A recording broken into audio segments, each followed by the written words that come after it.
எல்லோருக்கும் ஒரு இரவு வணக்கம். ஸோ இன்றைக்கி வீடியோ கொஞ்சம் லேட்டு தான். சின்ன சின்ன வேலைகள் இருந்தது. நாளைக்கான லெவல் அப்டேட் ஆகையும் ஒரே இதாக வீடியோ போட்டுடலாம் அப்படிங்கிற மாதிரி தான் கொஞ்சம் டிலே ஆயிடுச்சு. ஸோ நிஃப்டிக்கான நாளைக்கு லெவல்ஸ் என்ன, ஏடிஎம் ப்ரைஸ் என்ன, இதெல்லாம் பார்த்துட்டு இன்றைக்கி மார்க்கெட்டில் நடந்த என்ன விஷயம் அப்படிங்கிறத ஜஸ்ட் ஒரு ஃபைனலாக பார்த்துடலாம். ஓகே. ஸோ என்னோடய சேனலுக்கு நீங்கள் இப்போ தான் ஃபஸ்ட் டைம் வர்றீங்க அப்படின்னா சப்ஸ்கிரைப் பண்ணிக்கோங்க. இந்த சேனலில் நீங்கள் தொடர்ந்து வாட்ச் பண்ணுறதுனால உங்களுக்கு என்ன பெனிஃபிட் அப்படின்னா, ஸோ பிகினராக இருக்கிற ஆப்ஷன் பையர், ஆப்ஷன் செல்லர் வேண்டாம். ஸோ செல்லர்னால் பிகினரில் இருக்கும் வாய்ப்பில்லை. ஓகே. Option pier. ஓகே. ரொம்ப நாள் இருந்தோம், மார்க்கெட்டில் நிறையா விஷயங்கள் தெரிஞ்சு இருந்தோம். எங்களால் ஒரு சக்ஸஸ்ஃபுல்லாக ஒரு என்ட்ரி எக்ஸிட் பண்ண முடியல. மார்க்கெட்டில் வந்து ப்ராஃபிட் எடுக்க முடியுது ஸ்டில். ஆனால் அந்த ப்ராஃபிட் வந்து தக்க வச்சுக்க முடியலை. ஏன்னா ஏன் அப்படின்னா, ஒரு ட்ரெண்டிங் மார்க்கெட் நல்ல ஒரு ரேஞ்சு இருக்கிற இடத்துல வந்து ப்ராஃபிட் பண்ணிட முடியும். அதே ஒரு ரேஞ்சு பவுண்டாக இருக்குது, மார்க்கெட் சைடுவேஸாக இருக்குது, டிகே நடக்குது, இந்த விஷயங்கள்லாம் தெரியாமல் அந்த பர்டிகுலர் டேயில் வந்து ஓவர் ட்ரேட் பண்ணும்போது அந்த ப்ராஃபிட் எடுத்த நாளும் உங்களுக்கு வந்து ஓவர் கம் பண்ணி ஃபைனலாக ரிசல்ட்டு அப்படிங்கிறது நெகட்டிவ் வந்துடும். ஸோ அதனால் ஆப்ஷன் ட்ரேடிங் அப்படிங்கிறது எவ்வளோக்கு எவ்வளோ ஃபாஸ்ட்டாக ப்ராஃபிட் பண்ண முடியுமோ அந்த அளவுக்கு வேகமாக லாஸ் பண்ணுறதுக்கான வாய்ப்பும் இங்கே அதிகம். அதனால் சின்ன விஷயங்கள், அதாவது எதுவுமே தெரியாமல் ஆப்ஷன் ட்ரேடிங்குள்ளே வராதிங்க, ட்ரை பண்ணாதீங்க. என் ஃப்ரெண்ட் சொன்னாப்புல, என்னோடய ரிலேஷன் சொன்னாங்க அப்படிங்கிற மாதிரி இல்லை, நானே பார்த்தேன் யூடியூப்பில் பார்த்துட்டு அது என்னன்ட்டு அக்கௌண்ட் ஓப்பன் பண்ணி அமௌண்ட்டை வச்சு ட்ரேட் பண்ண ஆரம்பித்தேன், லாஸ் ஆயிடுச்சு. இந்த மாதிரிலாம் மிஸ்டேக்ஸ் பண்ணாதீங்க. ஸோ இப்போ நிறையா அவேர்னஸ், நிறையா பேர் யூடியூப்பில் ஆகட்டும், செபி சைட்லேயே ஆகட்டும், எவ்வளோ விஷயங்கள் வந்து அவேர்னஸ்க்காண்டி சொல்கிறோம். ஓகே. ஆப்ஷன் ட்ரேடிங்கில் எவ்வளோ பேர் லாஸ் ஆகுறாங்க அப்படிங்கிற மாதிரி நிறைய பேர் சொல்கிறாங்க. நான் மட்டும் இல்லை, நிறைய பேர் சொல்கிறாங்க. அது எல்லாமே உண்மை தான். அப்போ இங்கே இவ்வளோ பெரிய ரிஸ்க் இருக்கும்போது அந்த இடத்துல வந்து ஒரு ஃபாஸ்ட்டாக, ஒரு என்ன சொல்கிறது, அக்ரெசிவாக ப்ளே பண்ணுறத காட்டிலும் அது என்னன்னு ஃபஸ்ட்டு லேர்ன் பண்ணிக்கோங்க. சரியா? லேர்ன் பண்ணிக்கணும். காசு கொடுத்து தான் லேர்ன் பண்ணிக்கணும்னு அவசியம் கிடையாது. நிறைய விஷயங்கள் ஃப்ரீயாகவே சோசியல் மீடியாவில் கிடைக்குது. அந்த விஷயங்களை நீங்கள் கொஞ்சம் அவங்க ஒரு எஃபெக்ட் கொடுத்துருக்காங்கன்னா நீங்கள் கொஞ்சம் ஒரு எஃபெக்ட் போட்டு அதை ஃபாலோ பண்ணாலே போதும். தப்பான விஷயத்த நீங்கள் அவாய்ட் பண்ணிட முடியும். ஸோ ஒரு என்ட்ரியை வந்து தப்பான இடத்துல எடுக்கிறதும் அதை அவாய்ட் பண்ணிட்டாலே அடுத்த மோர் தான் என்னது, சரியான என்ட்ரியை பிக் பண்ணுறதுக்கான ஒரு உங்களுக்கு வந்து ஒரு கான்ஃபிடென்ட் அப்படிங்கிறது வந்துடும். இல்லை, அதுக்கடுத்து உங்களால் கொஞ்சம் கொஞ்சமாக க்ரோ பண்ணிட முடியும். இதுதான் விஷயம். அதனால் ஸோ ஃபாஸ்ட்டாக வந்து யாரும் வந்து ரியாக்ட் ஆகாதீங்க. மார்க்கெட்டில் கொஞ்சம் லேர்ன் பண்ணுங்கள், கற்றுக்கிறதுக்கு முன்வாங்க. என்னோடய சேனலை நீங்கள் தொடர்ந்து ஃபாலோ பண்ணுறம்போது சிம்பிளாக தான் இருக்கும். ஆப்ஷன் பையருக்கு ரொம்ப சிம்பிளாக, பிகினருக்கும் சரி, எக்ஸ்பீரியன்ஸாக இருக்கிறவங்களும் சரி, இதை நீங்கள் ஆப்ஷன் பையும் பண்ணலாம், செல்லும் பண்ணலாம். சின்னதாக ஒரு ஜஸ்ட் ஏடிஎம் ப்ரைஸை வச்சு அதை வந்து என்னோடய ஸ்பாட்டுக்கு சப்போர்ட்டான ரெசிஸ்டன்ஸ் லெவலை பேஸ் பண்ணி உங்களுக்கு நான் கொடுத்துக்கிட்டு இருக்கேன். அது எல்லாமே வந்து அந்த ஸ்பாட்டுக்கான சப்போர்ட்டான ரெசிஸ்டன்ஸ் லெவல் ஆல்ரெடி வந்து நான் யூடியூப்பில் வந்து என்னோடய வீடியோவில் நான் கொடுத்துருக்கேன்.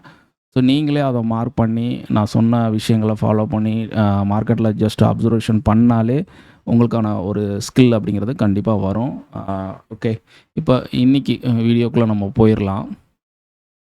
ஸோ இன்றைக்கி பார்த்தீங்கன்னா நிஃப்டி க்ளோஸ் அப்படிங்கிறது 24,078 அப்படிங்கிற இடத்துல க்ளோசிங் ஆகிருக்கு. ஓகே. 24,078 நிஃப்டி க்ளோஸ் ஆகிருக்கு. இப்போது இது நியர்பை இருக்கிற ரவுண்ட் 50 என்னென்ன இருக்குது? 24,050 ஸ்ட்ரைக் இருக்குது, 24,100 இருக்குது. இந்த 2 ஸ்ட்ரைக்குமே நம்ம போய் பார்ப்போம். ஸோ அதில் வந்து சேம் ஸ்ட்ரைக்கு காலோட க்ளோஸ் ப்ரைஸும் புட்டோட க்ளோஸ் ப்ரைஸுக்கும் ப்ரைஸ் டிஃப்ரெண்ட்டு. அந்த கேப் இருக்குல்ல, இப்போ 100 ரூபா 80 ரூபா அப்படின்னா அந்த 20 ரூபா ப்ரைஸ் கேப் இருக்குல்ல, அந்த மாதிரி எந்த ஸ்ட்ரைக்குக்கு ப்ரைஸ் கம்மியாக இருக்கோ அதுதான் நம்மளோட ஏடிஎம் ஸ்ட்ரைக்காக ஃபஸ்ட்டு நம்ம சூஸ் பண்ணுவோம். இதுதான் ஃபஸ்ட்டு நம்ம பார்க்கக்கூடிய விஷயங்கள். முடிஞ்ச அளவு இந்த டேட்டா எல்லாமே என்எஸ்சி இந்த வெப்சைட் வழியாகவே எடுங்க. ப்ரோக்கர் ஆப் வழியாக கேண்டிலை பேஸ் பண்ணி எடுக்காதீங்க. அது வந்து டேட்டா மிஸ்மேட்ச் ஆகிறதுக்கு அதிக வாய்ப்பு இருக்குது. சரியா?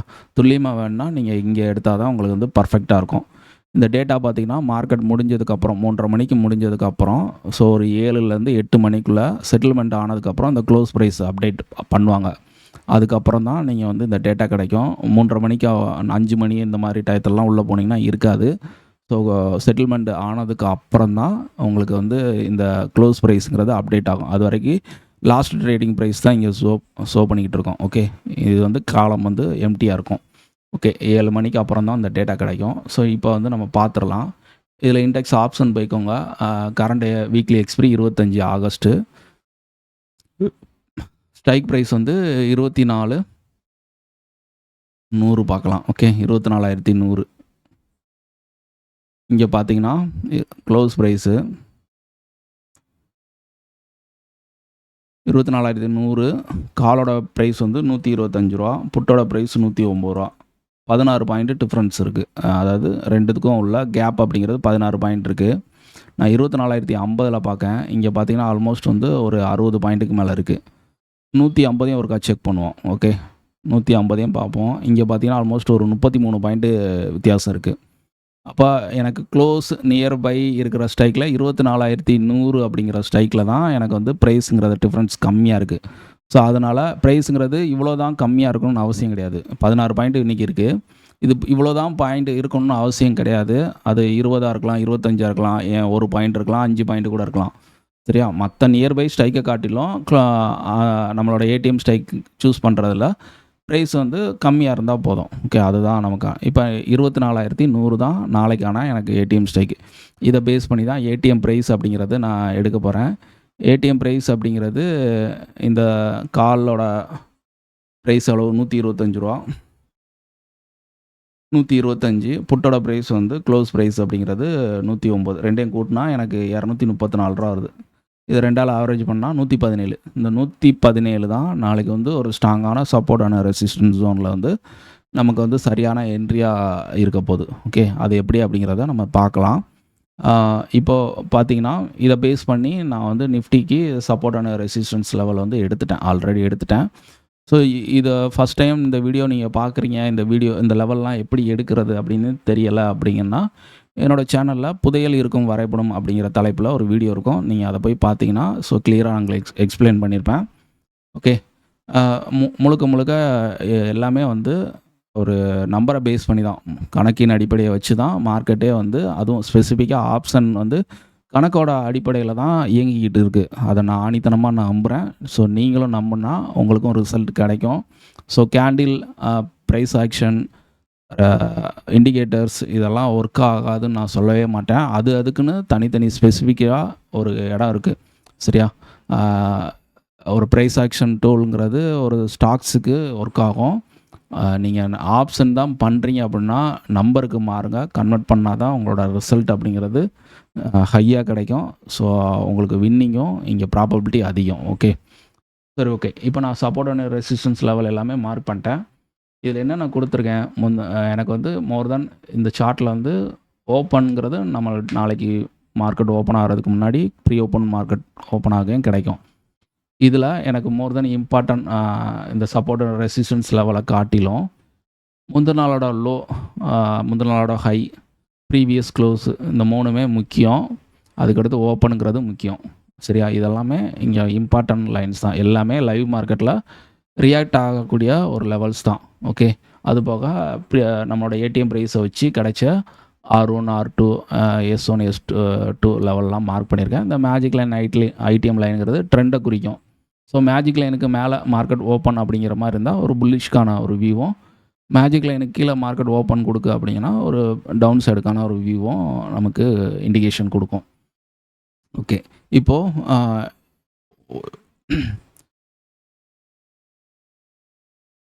ஓகே, இப்போ வந்து பார்த்தீங்கன்னா ஓப்பன் அப்படிங்கிறது நமக்கு எங்கே கிடைக்கும்னு தெரியாது. அது காலையில் தான் தெரியும். சரியா? குளோபல் மார்க்கெட்டை க்ளோசிங்கை பொறுத்து அது மாறுபடும். ஃப்ளாட் ஓப்பன் கிடைக்கலாம், இல்லை கேப் அப் கிடைக்கலாம், கேப் டவுன் கிடைக்கலாம், என்ன மாதிரினாலும் கிடைக்கலாம். அது காலையில் தான் தெரியும். அதை பற்றி ஒன்றும் பிரச்சனை இல்லை. அது ஓப்பன் எங்கே வேணாலும் கொடுக்கட்டும், ஒன்றும் பிரச்சனை இல்லை. நான் ஒரு எக்ஸாம்பிளுக்கு நான் சொல்கிறேன்.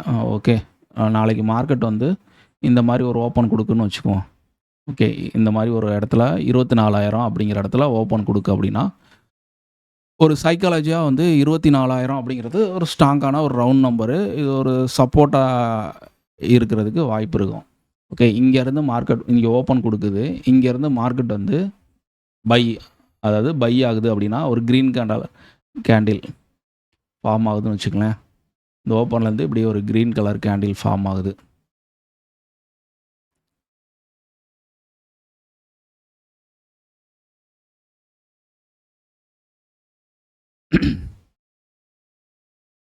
ஓகே. இப்படி இந்த மாதிரி ஒரு கேண்டில் ஃபார்ம் ஆகுது அப்படின்னா, நான் என்ன சொல்லியிருக்கேன், மேஜிக் லைனுக்கு கீழேன்னா மார்க்கெட்டோட வியூங்கிறது டவுன் சைடு அப்படிங்கிற மாதிரி சொல்லியிருக்கேன். அப்போ இந்த இடத்துல மார்க்கெட் வந்து ஒரு புல்லிஷாக வருது. ஓகே. ஒரு க்ரீன் கேண்டில் வேகமாக ஃபஸ்ட்டு 5 மினிட்ஸ் கேண்டில் வருது. இப்போது இங்கே நம்ம என்னென்ன பார்க்கணுன்னா, இந்த மாதிரி ஒரு சினாரியோ வந்துச்சுன்னா மார்க்கெட்டில் என்ன நடக்கும்னா, மார்க்கெட்டில் அடுத்த ப்ரீவியஸ் க்ளோஸுங்கிறது ஒரு ரெசிஸ்டன்ஸாக இருக்கும் இந்த இடத்துல. ஓகே. ப்ரீவியஸ் க்ளோஸுங்கிறது ஒரு ரெசிஸ்டன்ஸாக இருக்கும். இது நியர்பை இருக்கிற ரவுண்ட் 50 பார்ப்போம். 24,100 ஸ்ட்ரைக் இருக்குது. அங்கே தான் நமக்கு வந்து ஐடிஎம் லைன் இருக்குது. அதுக்கடுத்து மேஜிக் லைனும் அது பக்கத்தில் தான் இருக்குது 24,050. இப்போ மார்க்கெட் வந்து இந்த பையிங் ப்ரெஷர் வந்து கண்டினியூ ஆகணும் அப்படின்னா மேலே இருக்கிற 24,100 புட் ஆப்ஷன், 24,150 புட் ஆப்ஷன், இவங்கெல்லாம் பார்த்தீங்கன்னா நம்மளோட ஏடிஎம் ப்ரைஸ் 117 அப்படிங்கிற லெவலுக்கு கீழே இருக்கணும். இருந்து நிஃப்டி 24,100 காலு இவங்கெல்லாம் வந்து 117க்கு மேலே ட்ரேட் நடக்கு அப்படிங்கிற பட்சத்தில் மார்க்கெட் வந்து எஸ்டர்டே ஹையை தேடி போகும். இதை பிரேக் பண்ணும் பட்சத்தில் R1 தேடி போகும். ஓகே. இதுதான் வியூ. இதுவே மார்க்கெட் வந்து இந்த இடத்துல 24,100 புட்டு எல்லாமே ஸ்ட்ராங்காக இருக்குது, 117 விட்டு கொடுக்கல அப்படின்னா இங்கேருந்து மார்க்கெட் ரிவர்சல் ஆகி கீழே வர்றதுக்கான வாய்ப்பும் அமைஞ்சிரும். சரியா? இது ஒரு சினாரியோ. இதுவே வந்து மார்க்கெட்டில் வந்து ஓப்பன் அப்படிங்கிறது இங்கே கொடுத்துருக்கு. ஓப்பன்லேருந்து ஸ்ட்ராங்காக ஒரு செல்லிங் ஆகுதுன்னு வச்சுக்கோங்களேன். செல்லிங் ஆகுதுன்னா இப்போது இங்கே என்ன பார்க்கணும் அப்படின்னா, இப்போ மார்க்கெட் ஓப்பனுக்கு கீழே வந்துட்டாங்க. சரியா? ஓப்பனுக்கு கீழே வந்துட்டாங்க. முந்தின நாளோட லோவுக்கு கீழே இருக்காங்க. சப்போர்ட் ஒன்றையும் உடச்சிட்டாங்க. இப்போ இது நியர்பை இருக்கிற ரவுண்ட் 50 என்ன இருக்குது, சப்போர்ட் 2 இருக்குது, 24,950 இருக்குது. இப்போ இந்த 24,950 24,950 ஓகே புட்டு 117க்கு மேலே இருக்கணும். 24,950 புட்டு, 24,000 புட்டு, இவங்கெல்லாம் வந்து 117க்கு மேலே சஸ்டெயின் ஆகணும். அப்படி இல்லை, இவங்க 117 கீழே தான் இருக்காங்க அப்படின்னா மார்க்கெட் ஃபர்தராக S2 கீழே போகிறதுக்கு வாய்ப்பு இல்லை. ஓகே. அங்கேருந்து மார்க்கெட் என்னாகும், ரிவர்சல் ஆகிறதுக்கான வாய்ப்பு இருக்கும். ரிவர்சல் இல்லைனா சைடுவேஸ். ஓகே. ப்ராபபிலிட்டி எப்போயுமே ஒரு ப்ராபபிலிட்டியை மட்டுமே தான் நம்ம ஒரு ட்ரேடராக திங்க் பண்ணணுமே தவிர ப்ரிடிக்ஷனை வந்து எப்போயுமே வந்து யோசிக்கக்கூடாது. ப்ரிடிக்ஷனுங்கிறது நமக்கு பெரிய அளவில் கை கொடுக்காது. பட் ப்ராபபிலிட்டிங்கிறது நமக்கு கை கொடுக்கும். ஓகே. இது நடந்தால் இது நடக்க வாய்ப்பு இருக்குது, அந்த மாதிரி. சரி. ஓகே. இப்போது இந்த ஓப்பனுங்கிறது டவுன் சைடு பார்த்து நம்ம பண்ணிட்டோம். அப் சைடுக்கு இதே தான். ஓகே. அந்த ஓப்பனை பேஸ் பண்ணி மார்க்கெட்டில் எப்படி அப்படிங்கிறத பார்க்கலாம். இதில் வந்து காலையில் மார்க்கெட் ஓப்பன் ஆனது உடனே நீங்கள் ஒரு 3 விஷயங்கள் நோட் பண்ணுங்கள். சரியா? ஃபஸ்ட்டு 5 மினிட்ஸ் முடியுமே 3 விஷயங்கள் நோட் பண்ணுங்கள். என்னென்ன விஷயங்கள்னால், இந்த ஏடிஎம் ப்ரைஸ் இருக்குது பார்த்தீங்களா, இந்த ஏடிஎம் ப்ரைஸ் இங்கெல்லாம் 24,100 இப்போ இருக்குது. இந்த ஸ்ட்ரைக்கு தான் இருக்கணும் நான் சொல்ல வரல. இங்கெல்லாம் எந்த ஸ்ட்ரைக்னாலும் இருக்கலாம். 24,050 இருக்கலாம், 24,000 வரலாம். கரண்ட் மார்க்கெட்டில் ஏடிஎம் ஸ்ட்ரைக்காக எது வேணாலும் இருக்கலாம். அது நமக்கு இம்பார்ட்டன்ட் கிடையாது, அது முக்கியம் கிடையாது. அதோட ப்ரைஸு, காலோட ப்ரைஸு, புட்டோட ப்ரைஸ், அவங்களோட LTP, current market LTP price தான் முக்கியம். ஸோ அது வந்து பார்த்திங்கன்னா இப்போ நமக்கு ஏடிஎம் ப்ரைஸ் 117 இருக்குது. இந்த 117 அப்படிங்கிறது காலையில் வந்து நமக்கு ஓப்பன் ஆகி ஃபஸ்ட்டு 5 மினிட்ஸில் இந்த 117 115 டு 117 இந்த மாதிரி இருந்துச்சுன்னா ப்ரீமியம் பெரிய அளவில் டிகே ஆகலை. ஸோ அப்போ மார்க்கெட்டில் ஏதோ ஒரு டைரக்ஷனில் வியூ நல்ல ஒரு மூவ் கிடைக்க வாய்ப்பு இருக்கும். ஓகே. அப்படி இல்லை, இது வந்து ஃபாஸ்ட்டாக வந்து ஒரு டிகே ஆகுது, 105 ரூபா இருக்குது அப்படின்னா, 105 ரூபானா 2 பேரையும் நம்ம கூட்டி கிடைக்கிற வேல்யூ, ஆவரேஜ் வேல்யூவாக சொல்கிறேன். 105 ரூபா இருக்குன்னா அப்போ அந்த இடத்துல நமக்கு கிட்டத்தட்ட ஒரு 12 24 பாயிண்ட் டிகே நடந்துருது ஃபர்ஸ்ட் 5 மினிட்ஸ்லேயே. அப்போ 24 பாயிண்ட் டிகே நடக்குன்னா அந்த இடத்துல வந்து ஒரு ஆப்ஷன் செல்லர் வந்து அவங்களோட பொசிஷனை கவர் பண்ணுறதுக்கு முன்னாடி வரமாட்டாங்க. ஓகே, அப்போ ஹோல்டு பண்ணுவாங்க. அப்போ மார்க்கெட் எந்த பக்கமும் போகாது, சைடு வேஸாக இருக்கும். இப்போ ஆப்ஷன் பையருக்கு ஒரு ஸ்ட்ராங்கான ரெசிஸ்டன்ஸ் போகாமையோ சப்போர்ட் போகாமையோ இன்சைடில் நம்ம ஒரு என்ட்ரி எடுக்கும்போது நமக்கு டிகேயில் ஸ்டாப் லாஸ் அடிக்க வாய்ப்பு இருக்குது.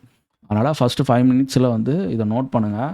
இந்த டிகேங்கிறது இருக்கா இல்லையா அப்படிங்கிறத ஜஸ்ட்டு வாட்ச் பண்ணிவிட்டு, அப்படி டிகே இருக்குன்னா அடுத்த நீங்கள் என்ன விஷயம் பார்க்கணுன்னா, இந்த டேபிளில் வந்து ஆக்டிவ் கான்ட்ராக்ட்னு இருக்கும். ஸோ இதில் பார்த்தீங்கன்னா கரண்ட் எக்ஸ்பிரி அந்த வீக்லி எக்ஸ்பிரியை சூஸ் பண்ணிவிட்டு இதில் வந்து சேம் ஸ்ட்ரைக்கு இன்றைக்கெலாம் பார்த்தீங்கன்னா 24,100 24,100 கால் அண்ட் புட்டு 2 பேருமே டாப்பில் இருந்தாங்க. சரியா, இந்த மாதிரி ஸ்ட்ரைக்கு 24,100 தான் இருக்கணும்னு நான் சொல்ல வரல. 24,000 இருக்கலாம், இல்லை 24,200 இருக்கலாம். சரியா, சேம் ஸ்ட்ரைக்கு வந்து டாப் 2ல் வந்து இருக்கக்கூடாது. அந்த மாதிரி இருந்துச்சுன்னா ஸ்ட்ராடல்னு அர்த்தம். இப்போ மார்க்கெட் வந்து அதை தாண்டி செல்லர்ஸ் வந்து கொண்டு போக விருப்பம் இல்லை. அதாவது இப்போ 24,100ன்னு வச்சுக்கோங்களேன், 24,150 அதிகபட்சம் மேலே போனால் போகும், கீழே போனால் 24,050 வரைக்கும் வரலாம். ஸோ அதை தாண்டி மார்க்கெட் வந்து போகாது. அந்த 100 பாயிண்ட்டுக்குள்ளே தான் கம்ப்ரஸ்டாக இருக்கிற மாதிரி இருக்கும். அதனால் அதையும் நீங்கள் வந்து கேர்ஃபுல்லாக வந்து நோட் பண்ணணும். ஸோ இந்த 2 விஷயங்கள் இருக்குன்னா ஆப்ஷன் செல்லர் வந்து ஆக்டிவாக இருக்காங்க. ஸோ அப்போ மார்க்கெட்டில் பையருக்கான ஆப்பர்ச்சுனிட்டி இங்கே இல்லை. நாளைக்கு வந்து சென்செக்ஸோட வீக்லி எக்ஸ்பிரி இருக்குது. சரியா, இதை நீங்கள் இங்கே நோட் பண்ணுற மாதிரி சென்செக்ஸுக்கும் நீங்கள் ஏடிஎம் ப்ரைஸ் என்னன்னு பார்த்து வச்சுக்கோங்க. அது ரொம்ப ரொம்ப யூஸ்ஃபுல்லாக இருக்கும். இப்போ சென்செக்ஸ் பார்க்கலாம். சென்செக்ஸ்லேயும் ரொம்ப கம்மியாக தான் இருக்குது. ப்ரீமியம் எவ்வளோ இருக்குது? 166, 77,000 காலு, 77,000 புட்டு வந்து 203 ரூபா. டோட்டலாக 369. 184 தான் இருக்குது. ஸோ சென்செக்ஸாக டக்குன்னு நீங்கள் இதையும் பாருங்கள். சென்செக்ஸ் வந்து இதெல்லாம் 150 கீழே போயிடுச்சு அப்படின்னா கம்ப்ளீட்டாக செல்லர் கண்ட்ரோலில் தான் மார்க்கெட் இருக்குது. அதனால் அக்ரெசிவாக பை பண்ணுறதை அவாய்ட் பண்ணிவிட்டு ஸ்ட்ராங்கான என்ட்ரி கிடைக்கிற வரைக்கும் வெயிட் பண்ணி போங்க. சரியா, இது வந்து நான் பயமுறுத்தணும் அப்படிங்கிறக்காண்டி சொல்லலை. தப்பான என்ட்ரி எடுத்துகிட்டு, ஏன்னா எக்ஸ்பிரி டே அப்படிங்கிறப்ப ப்ரீமியம் லோவாக இருக்கும், ஒரு பெரிய குவான்டிட்டி போட்டுட்டு 5 to 10 பாயிண்ட் பிடிச்சி பெரிய ப்ராஃபிட் பண்ணலாம் அப்படிங்கிற மாதிரி நிறையா பேர் அந்த மாதிரி அவங்களாம் என் வீடியோ பார்க்க போகிறது கிடையாது. ஷார்ட்டாக யாரெல்லாம் வீடியோ போடுறாங்களோ அவங்களாம் தான் பார்ப்பாங்க. நான் கொஞ்சம் லென்த்து வீடியோ தான் போடுவேன். அதனால் இதுவே அவங்களுக்கு வந்து ஒரு பொறுமை இருக்காது. சரியா, இவ்வளோ நேரம் வந்து நான் இந்த வீடியோ பார்த்து எனக்கு என்ன பிரயோஜனம் அப்படிங்கிறவங்களுக்கு இது சுத்தமாக யூஸ்ஃபுல்லாக இருக்காது. ஆனால் பொறுமையாக ஒரு மார்க்கெட்டில் ரொம்ப நாள் இருந்து சர்வே பண்ணி நிறையா விஷயங்களில் ஃபாலோ பண்ணி அதுக்கான ரிசல்ட் கிடைக்கல தேடுதலில் ஃபாலோ பண்ணுறவங்களுக்கு ரொம்ப யூஸ்ஃபுல்லான விஷயமா இருக்கும். ஓகே, ஒரு என்ட்ரியை எடுக்கிறத காட்டிலும் ஒரு என்ட்ரி இருக்கா இல்லையா அப்படிங்கிற தெரிஞ்சுக்கிற அந்த விஷயத்தை தான் நான் ஃபோக்கஸ் பண்ணி நான் எல்லாத்துக்கும் சொல்கிறேன். ஓகே, அது நீங்கள் ஒரு என்ட்ரிக்கு மட்டும்தான் ஆர்வம் காட்டுறீங்களே தவிர அது வேலிடான என்ட்ரியா. ஸோ அதில் போனால் நமக்கு வந்து ஒன்ஸ் ப்ராஃபிட் வருதோ இல்லையோ நமக்கு பெரிய அளவில் நம்ம லாஸுங்கிறது இருக்கக்கூடாது. அந்த லாஸ் லோ ரிஸ்க்காக இருக்கணும், ஹை ரிவார்டாக இருக்கணும். அந்த மாதிரி ஃபோக்கஸில் தான் என்னோடய பிளான் இருக்கும். நான் அதை பேஸ் பண்ணி தான் உங்களுக்கு டீச்சிங்கும் நான் பண்ணுவேன். ஓகே, அந்த மாதிரி தான் இருக்கும். ஓகே, இதெல்லாம் முக்கியமான பாயிண்ட்ஸு. நீங்கள் நாளைக்கு சென்செக்ஸ் எக்ஸ்பிரி இருக்கிறனால நிஃப்டிக்கும் சென்செக்ஸுக்கும் ஃபஸ்ட்டு 5 நிமிஷத்தில் நீங்கள் பண்ணக்கூடிய விஷயங்கள் இதெல்லாம் நோட் பண்ணிவிட்டு இதிலலாம் நெகட்டிவ் சினாரியோ இருக்கும் அப்படின்னு பட்சத்தில் டோட்டலாக அவாய்ட் பண்ணியிருக்கேன். 3 விஷயம் நான் சொல்லியிருக்கேன். நிஃப்டியில் ஃபஸ்ட்டு 5 மினிட்ஸில் ஏடிஎம் ப்ரைஸ் பாருங்கள். அது வந்து நம்மளோட கரண்ட் 117க்கும் கீழே இருக்குது அப்படின்னா டேபிளில் பாருங்கள். டேபிளில் சேம் ஸ்ட்ரைக் ஸ்டேடல் இருந்தாலும் டோட்டலாக ஆப்ஷன் செல்லர் வந்து அக்ரெசிவாக இருக்காங்க. ஆப்ஷன் பையருக்கான வாய்ப்புங்கிறது ரொம்ப கம்மி. வெயிட் பண்ணி தான் போகணும். இன்னொரு விஷயம், சென்செக்ஸ் எக்ஸ்பிரினால் சென்செக்ஸோட ப்ரீமியமும் சடனாக அவ்வளோ ட்ராப் ஆகிருந்துச்சுன்னா ஸோ கண்டிப்பாக வந்து செல்லர்ஸ் கண்ட்ரோலில் இருக்குது. அக்ரெசிவாக பை பண்ணுறதை அவாய்ட் பண்ணோம். இந்த மாதிரி விஷயங்கள்லாம் முக்கியமான விஷயங்கள். சரியா, இதை நோட் பண்ணிக்கோங்க. ஸோ இன்றைக்கி மார்க்கெட்டில் என்ன நடந்துச்சு அப்படிங்கிறத பார்த்துடலாம். இன்றைக்கி மார்க்கெட்டில் இது என்னோடய டெலிகிராம் சேனல். நீங்கள் இதில் பார்த்தீங்கன்னா மோர் தென் எவ்ரிடே வந்து சார்ட் அப்டேட் பண்ணுவேன். ஆல்ரெடி இருக்கிறவங்களுக்கு தெரியும், புதுசாக பார்க்குறவங்களுக்கு சொல்கிறேன். கிட்டத்தட்ட இன்றைக்கி நேற்றுன்னு இல்லை, 1.5 வருஷத்துக்கு மேலேயே டெய்லி வந்து இந்த சார்ட்லாம் நான் அப்டேட் பண்ணியிருக்கேன். நீங்கள் ஒரு ஸ்டடி ரெஃபரன்ஸ்க்காண்டி நீங்கள் யூஸ் பண்ணிக்கலாம் இந்த இதெல்லாம். ஓகே, இப்போது மார்க்கெட் வந்து இன்றைக்கி ஓப்பனுங்கிறது ஒரு ஃப்ளாட் ஓப்பன், முந்தின நாளோட க்ளோஸ் பக்கத்துலேயே ஓப்பன் கொடுத்துட்டான். ஸோ அந்த இடத்துல நம்மளோட லோவும் இருந்தது, முந்தின நாளோட அவனோட லோவும் இருந்தது. ஸோ எல்லாமே ஸ்ட்ராங்கான ரெசிஸ்டன். மார்க்கெட் ஓப்பன்லேருந்து ஒரு செல்லிங், நம்மளோட சப்போர்ட் 1 உடைக்குது, சப்போர்ட் 2 உடைக்கி, திருப்பி சப்போர்ட் 1 ரீடெஸ்ட் எடுத்துகிட்டு மார்க்கெட் ஒரு ஃபாலு. 24,000 நல்லா ஸ்ட்ராங்கான சப்போர்ட்னால மார்க்கெட் பெருசாக வந்து இல்லை. இன்றைக்கி 24,100 ஸ்டாடல் இருந்தது. ஓகே, ஏடிஎம் ப்ரைஸுங்கிறது ரூ. 130 இருந்தது. இப்போ 117னா 13 26 பாயிண்ட் இன்றைக்கி மட்டும் டிகே செல்லர்ஸ்க்கு ப்ராஃபிட்டபுளாக இருந்திருக்காங்க. ஸோ பெரிய மூவ்லாம் இல்லை, சைட்வேஸ், நல்ல ஒரு சைட்வேஸு. இதில் ஏடிஎம்மை நம்ம பார்க்கணுன்னா ஓப்பனில் பார்க்கலாம். மார்க்கெட்டோட ட்ரெண்டை பார்ப்போமா?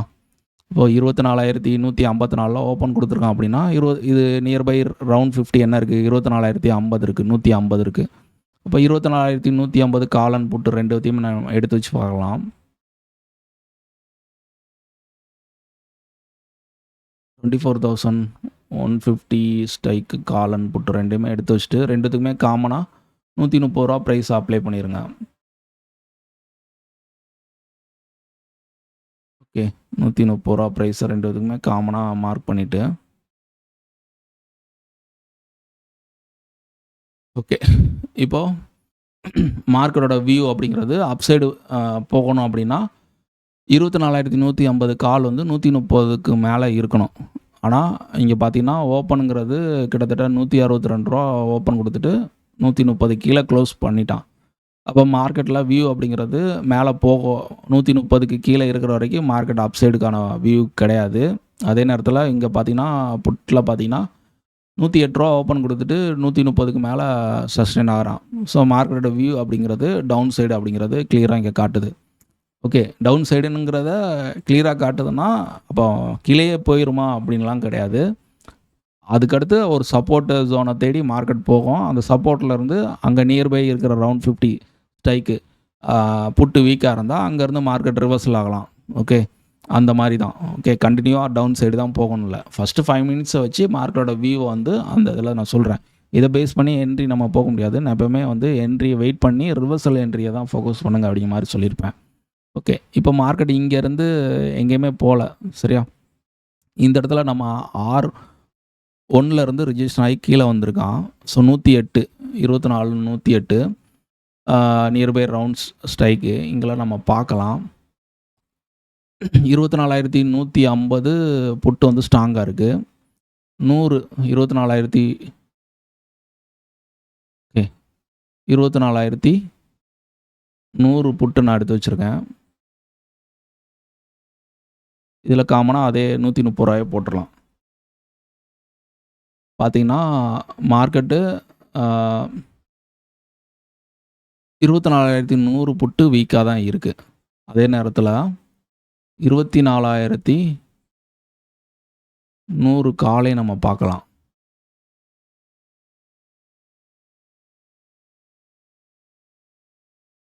இவனுக்கும் ரூ. 130 காமனாக போட்டுடலாம். ஸோ அவனும் தக்க வச்சுக்க ரொம்ப நேரம் ட்ரை பண்ணியிருக்கான். பெரிய அளவில் அந்த டிகேங்கிற ஒரு விஷயத்தினால ஒரு 10 பாயிண்ட் 130 to 120 இந்த ஜோன்லேயே அவன் வந்து இருந்தான். ஸோ 24,100 கால் வந்து 130 விட்டு கொடுக்குற மாதிரி இல்லை. அதே நேரத்தில் 24,100 புட்டு 130 கீழே இருக்குது, அவனுக்கு அது ரெசிஸ்டன்ஸாக இருக்குது. அப்போ மார்க்கெட் ஃபர்தராக கீழே போகிறதுக்கான வாய்ப்பு ரொம்ப கம்மி அப்படிங்கிறத கிளியராக அங்கே காட்டுது. ஸோ அங்கேருந்து மார்க்கெட் வந்து 2 பேருமே வீக்காக இருக்கிறனால டோட்டலாக ரேஞ்சு பவுண்ட் ஆகிட்டாங்க. அதாவது டேபிளில் வந்து 24,100 தான் இருந்தது. ஸோ அந்த பர்ஃபார்மன்ஸ் அப்படி இருந்தாலே மார்க்கெட் ரேஞ்சு பவுண்டாக தான் இருக்கும், ஒரு 100 பாயிண்ட்ஸ் ஜோனில் தான் இருக்கும். அது மட்டும் இல்லாமல் ப்ரீமியம் பார்த்திங்கன்னா இன்றைக்கி நிஃப்டியோட டே 1 புது கான்ட்ராக்டோட டே 1 ஏடிஎம் ப்ரைஸ் ரொம்ப கம்மி, 130 நாளைக்கெல்லாம் பார்த்திங்கன்னா 2வது நாள் தான் 117 தான் இருக்குது. ஸோ அதெல்லாம் ஏன் அப்படின்னா இந்தியா விக்ஸ் நமக்கு ரொம்ப வந்து கம்மியாகிட்டே போகுது. ஸோ டே பை டே வந்து கம்மியாகிட்டே போகுது. இதெல்லாம் இன்னும் கீழே 10, 8 இந்த மாதிரிலாம் வந்துச்சுன்னா ஆப்ஷன் பையருக்கு வந்து ரொம்ப டஃப்பான ஒரு விஷயம். ஸோ இந்தியா விக்ஸ் வந்து மோர் தென் ஒரு ஆப்ஷன் பையருக்கு வந்து ஒரு 15க்கு மேலே இருந்தால் மட்டும்தான் ப்ரீமியமும் கொஞ்சம் அதிகமாக இருக்கும், ஆப்ஷன் பையருக்கும் நல்ல ஒரு ஆப்பர்ச்சுனிட்டி கிடைக்கும், என்ட்ரிக்கான ஒரு ஆப்பர்ச்சுனிட்டி. ஓகே, இதுக்கு வந்து என்னோடய அனுபவத்தில் நான் கற்றுக்கிட்ட விஷயந்தான் இதை நான் ஷேர் பண்ணுறேன். சரி, அந்த மாதிரிலாம் இருக்கும்போது ஆப்ஷனோட ப்ரீமியமும் அதிகமாக இருக்கும், மார்க்கெட்டோட டேவோட மூவும் அதிகமாக இருக்கும். ஆப்ஷன் பையருக்கு ஈஸியாக இருக்கும் என்ட்ரி பண்ணுறதுக்கும். என்ட்ரிலேருந்து ஒரு 40-50 பாயிண்ட் பிடிக்கிற மாதிரி ஒரு டீசெண்டான ஒரு என்ட்ரிலாம் கிடைக்கிற அதிகமாக இருக்கும். ஸோ இந்த இந்தியா விக்ஸ் எப்போல்லாம் கம்மியாக இருக்கோ அப்போ இந்தியா ப்ரீமியமும் ரொம்ப கம்மியாக இருக்கும். அந்த டேவோட ஆக்டிவிட்டீஸும் ரொம்ப கம்மியாக இருக்கும். ஆப்ஷன்ஸை பையருக்கு பெரிய அளவில் ஒரு ஸ்ட்ராங்கான சப்போர்ட் அண்ட் ரெசிஸ்டன்ஸு ஜோன் வராமல் இன்சைடில் நம்ம எங்கேனாலும் என்ட்ரி எடுத்தாலும் ஒரு 10-15 பாயிண்ட்டு, அதிகபட்சம் 20-25 பாயிண்ட்டு ஒரு மூவ் தான் மேக்ஸிமம் இருக்கிற மாதிரி இருக்கும். அதனால் அக்ரெசிவாக பையராக இந்த மாதிரி இதெல்லாம் இருக்கக்கூடாது. ஸோ இந்த மாதிரி விஷயங்கள்லாம் நீங்கள் நோட் பண்ணிவிட்டு, ஸோ இதெல்லாம் இருக்கும்போது ஒரு அக்ரெசிவ் ஒரு பையராக இருக்கிறதுல நமக்கு எந்த பிரயோஜனமும் இல்லை. ஸோ அப்போ எந்த இடத்துல வந்து நம்ம பாயணும், எந்த இடத்துல வந்து பதுங்கணும் அப்படிங்கிற விஷயம்லாம் நம்ம தெளிவாக ஆப்ஷன் உள்ளே வர்றதுக்கு முன்னாடி எல்லாமே தெரிஞ்சிருக்கணும். ஓகே. ஸோ ஒரு கேண்டிலை பேஸ் பண்ணி இது புல்லிஷு, இது வந்து நல்ல ஒரு ரெட் கேண்டில் செல்லிங் ப்ரெஷர் இருக்குது அப்படிங்கிற மாதிரி டிசைட்லாம் பண்ணாதீங்க. ஸோ அதெல்லாம் பெரிய அளவில் ஒர்க் ஆகாது. அதெல்லாம் அவுட் ஆஃப் ரேஞ்ச் ஆயிடுச்சு. ஓகே. ஸோ வீடியோ இவ்வளோ தூரம் கடைசி வரைக்கும் பார்த்தவங்க எல்லாத்துக்குமே நன்றி. ஸோ வாழ்த்துக்கள். ரெகுலராக நம்ம வீடியோவுக்கு சப்போர்ட் பண்ணுங்கள். ஸோ உங்கள் ட்ரேடிங் ரிலேட்டடான ஃப்ரெண்ட்ஸ் சர்க்கிளுக்கும் ஃபார்வர்ட் பண்ணுங்கள். ஸோ எல்லோரும் பயனடையட்டும். ஓகே. என்னால் முடிஞ்ச அளவுக்கு என்னோடய அனுபவத்தை உங்களோட நான் ஷேர் பண்ணிக்கிறேன். ஓகே. Thank you all.